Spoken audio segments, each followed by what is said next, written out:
Hi everyone, welcome to my channel learning with Prachi. तो हम जल्दी से यूनिट 5 में जो पोस्चरल डिफॉर्मिटीज दी गई है उसका रिवीजन कर लेते हैं। पहला है नॉक नीज। नॉक नीज में हमने पढ़ा था कि जो नीज है वो आपस में टकराती हैं। Legs bend inward and knee strike each other while running और वॉकिंग। इसके कॉजेज क्या होते हैं? रिकेट्स जो होता है डेफिशिएंसी ऑफ विटामिन डी के कारण, वीक लेग्स यानी लेग्स बहुत कमजोर हैं, ओबेसिटी ड्यूरिंग चाइल्डहुड बचपन में बहुत ज़्यादा वजन हो बच्चे का, या फिर वो व्यक्ति जो है बहुत ज़्यादा ओवरवेट है। इसके करेक्टिव मेजर्स क्या होंगे? वृक्षासन, अकर्ण धनुरासन, पद्मासन, पिलो एक्सरसाइज और हॉर्स राइडिंग। हॉर्स राइडिंग से भी नॉक नीज की प्रॉब्लम सॉल्व होती है। तो इसके आसन क्या है? Vriksha asana, Akarna Dhanurasana, Padmasana, pillow exercise and horse riding. Next is flat foot. Flat foot में हमने पढ़ा था कि जो फुट है उसमें आर्क नहीं बनता है, फुट फ्लैट होता है। Abnormal condition of foot in which the arc of the foot collapses with the entire sole of the foot coming into complete or near complete contact with the ground। यानी जो foot का soul है वो complete contact में आ जाता है ground के, कोई आर्क नहीं होता है। इसके कॉजेज क्या होते हैं? पुअर क्वालिटी शूज, अच्छे क्वालिटी के जूते नहीं पहनना, फ्लैट स्लीपर्स काफ़ी ज़्यादा पहनना, फुट की जो मसल्स है वो वीक होना, बहुत देर तक खड़े रहना, या फिर व्यक्ति जो है उसका वजन बहुत ज़्यादा है। इसके करेक्टिव मेजर्स क्या होंगे? ताड़ासन, रेगुलर रनिंग, ताड़ासन करें, रोज़ रनिंग करें, सैंड में चलें, रेत में चलें, अच्छे क्वालिटी के शूज़ पहने, एंड राइटिंग विथ फुट, जो फुट से राइटिंग होती है वो करें, या फिर picking pieces of paper by foot, उससे भी फ्लैट फुट की प्रॉब्लम सॉल्व होती है। नेक्स्ट इज बो लेग्स। बो लेग्स में हमने पढ़ा था कि लेग्स के बीच में जो गैप है वो बहुत ज़्यादा रहता है। लेग्स एक तरीके से बो की तरह दिखते हैं। This is the defect of legs in which legs bend outwards. The space between knee widens up and legs take curve shape. तो इसका कॉजेज क्या होता है? रिकेट्स जो होता है डेफिशिएंसी ऑफ विटामिन डी के कारण, कैल्शियम जो है डाइट में बहुत ज़्यादा कम है या नहीं है, व्यक्ति का वजन बहुत ज़्यादा है, या व्यक्ति जो है वो डिफॉल्टेड फुटवेयर पहन रहा है, गलत तरीके के फुटवेयर पहन रहा है। करेक्टिव मेजर्स क्या होंगे बो लेग्स के? अर्धचक्र आसन, गरुड़ आसन, अर्ध मत्स्येंद्र आसन, स्पेशल तरीके के शूज पहनना, walking on inner as of the feet.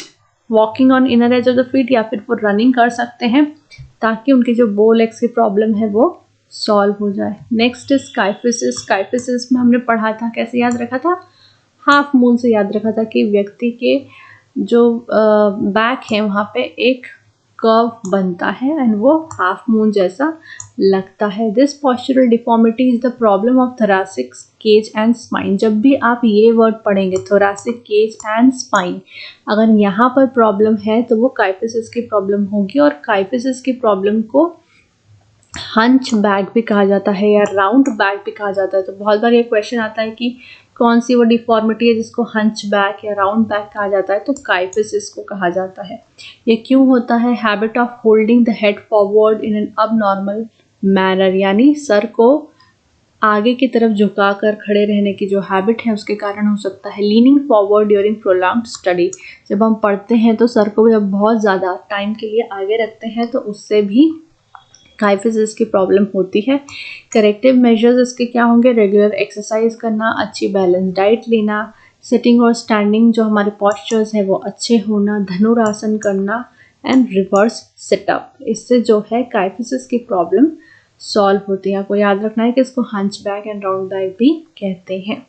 Round shoulders, it is a postural defect in which shoulders become round and sometimes they are projected forward. जो शोल्डर्स हैं वो राउंड हो जाते हैं, झुक भी जाते हैं। इसके कॉजेज क्या होंगे? Carrying overweight overloaded school bags bye children. बहुत भारी भारी से स्कूल बैग जो बच्चे लेकर जाते हैं उसके कारण। Wearing tight fitted clothes, tight fitting के कपड़े पहनना। Week muscles of chest and shoulders, तो शोल्डर्स की मसल्स हैं वो वीक होना।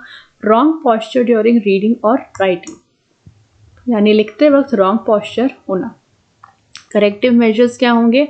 चक्र आसन, धनुर आसन, भुजंग आसन एंड रिवर्स सिटअप। इससे हम राउंड शोल्डर की प्रॉब्लम को सॉल्व कर सकते हैं, राइट। Next is lordosis. इसको याद कैसे रखा था हमने? L for lordosis and L for lumbar spine. The lumbar spine bends in front beyond the normal level also known as hollow back. तो हमने देखा काइफोसिस को क्या बोलते हैं, हंच बैक बोलते हैं, राउंड बैक बोलते हैं, एंड जो हमारा लॉर्डोसिस इसको हॉलो बैक कहते हैं।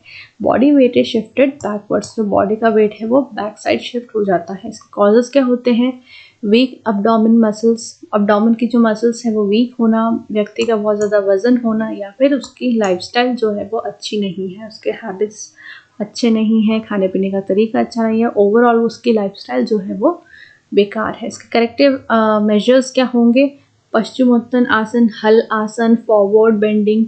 फॉरवर्ड बेंडिंग क्यों, क्योंकि इसमें क्या हो रहा है, लॉर्डोसिस में क्या हो रहा है, the lumbar spine bends in front beyond the normal level. ठीक है, तो जो लंबर स्पाइन है वो नॉर्मल लेवल से बहुत ज़्यादा आगे बढ़ जाती है और व्यक्ति का जो वजन है वो बैकवर्ड शिफ्ट हो जाता है। इसलिए हम यहाँ पर करेंगे फॉरवर्ड बेंडिंग, सिटअप्स, डाइट अच्छी लेंगे and alternate toe touching. Right, ये तो हम स्कूल में भी करते हैं ये एक्सरसाइज। तो इससे जो है वो लॉर्डोसिस की प्रॉब्लम सॉल्व होगी। Next scoliosis. स्कोलियोसिस को हमने याद कैसे लिखा था, SC से हमने लिखा था वर्टिब्रल कॉलम की जो प्रॉब्लम होती है वो होती है scoliosis. It is the problem of spine in which vertebral column bends sideward. जो वर्टिब्रल कॉलम है वो साइडवर्ड हो जाती है। तो जब भी आप ये वर्ड सुनेंगे आपको देखना है कि ये स्कोलियोसिस है। It causes one shoulder down and other raised. अब यानी शोल्डर जो है वो इम्बैलेंस हो जाते हैं, एक ऊपर एक नीचे हो जाता है। इसके कॉजेज क्या होते हैं, डिफरेंस इन लेग लेंथ, जब पाँव की जो लेंथ है वो अलग अलग है उससे शोल्डर्स भी इम्बैलेंस हो जाते हैं, जिससे स्कोलियोसिस की प्रॉब्लम हो जाती है। अंडर डेवलप्ड लेग्स और बैकबोन, जो हमारे लेग्स हैं या बैकबोन है वो अंडर डेवलप्ड हो जाती है, या फिर कोई बैकबोन का डिसीज हो उसके कारण भी स्कोलियोसिस हो जाता है। इसके करेक्टिव मेजर्स होंगे अर्धचक्र आसन, त्रिकोण आसन और ताड़ासन। राइट,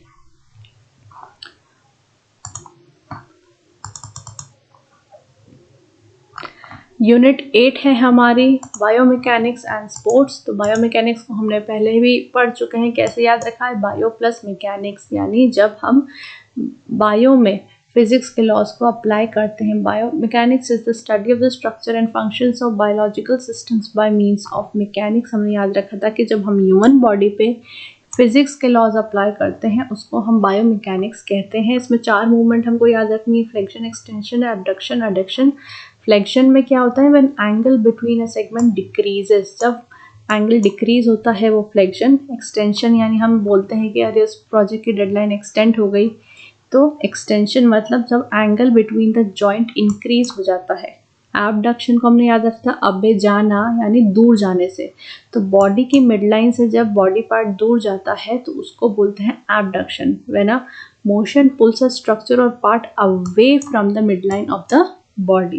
एडक्शन का मतलब क्या है, when a motion pulls a structure or part towards the midline. Add मतलब जोड़ना, तो जब मिडलाइन से बॉडी पार्ट पास आता है उसको बोलते हैं एडक्शन। तो ये 4 आपको याद रखना है, ज़रूर ही क्वेश्चन आएगा कि फ्लेक्शन, एक्सटेंशन, एबडक्शन, एडक्शन पे, तो ये आपको पता है। फिर हमने पढ़े थे laws of motion and its application in sports, जिसको दिया था आइजैक न्यूटन ने इन 1687।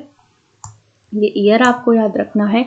इसमें first is law of inertia, that is first law of motion, जिसमें हमने बोला था कि if an object at rest will remain at rest or an object in motion will remain in motion at constant velocity unless acted upon by a force। रुकी है कोई चीज़ तो रुकी रहेगी, एक्शन में है तो एक्शन में रहेगी until acted upon by a force। Right, second is law of acceleration, जिसको सेकेंड लॉ ऑफ मोशन भी कहा गया है। कभी कभी यही क्वेश्चन आ जाएगा, फर्स्ट लॉ ऑफ मोशन को क्या कहते हैं, लॉ ऑफ इनर्शिया कहते हैं। सेकेंड लॉ ऑफ मोशन को क्या कहते हैं, लॉ ऑफ एक्सेलरेशन कहते हैं।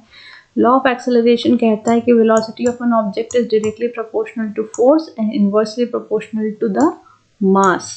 Right, the rate of change in velocity of an object is directly proportional to the force applied and inversely proportional to the mass of the body, जो हम volleyball और shot put में देख सकते हैं। Next is law of action and reaction, for every action there is equal and opposite reaction. जैसे swimming में या फिर वो जो जंपिंग वाला स्पोर्ट होता है जिसमें यहाँ से जंप करता है व्यक्ति, तो वो उतनी ही स्पीड से ऊपर जाता है। राइट, तो एक्शन एंड रिएक्शन हम वहाँ पर भी देख सकते हैं। Swimming law of action and reaction में भी आएगा एंड लॉ ऑफ इनर्शिया में भी आएगा। राइट, नेक्स्ट हमारा चैप्टर है test and measurement in sports. इसमें first is motor fitness test या फिर इसको AAHPERD भी कहते हैं। इसका फुल फॉर्म क्या है? American alliance for health, physical education, recreation and dance. Right, इसमें कितने आते हैं? इसमें आपको 7 याद रखने हैं। 50 मीटर स्प्रिंट टेस्ट जो होता है एक्सेलरेशन और स्पीड चेक करने के लिए, 600 metre run walk test check होता है, कार्डियोवैस्कुलर इंड्योरेंस या फिर स्टैमिना चेक करने के लिए। इंड्योरेंस का मतलब ही क्या है कि थकान की कंडीशन में भी अगर आप किसी एक्टिविटी को कंप्लीट कर पाते हो तो उसको बोलते हैं endurance. Sit and reach test, sit and reach test एक यहाँ पर होता है, एक sit and reach test. Just a minute.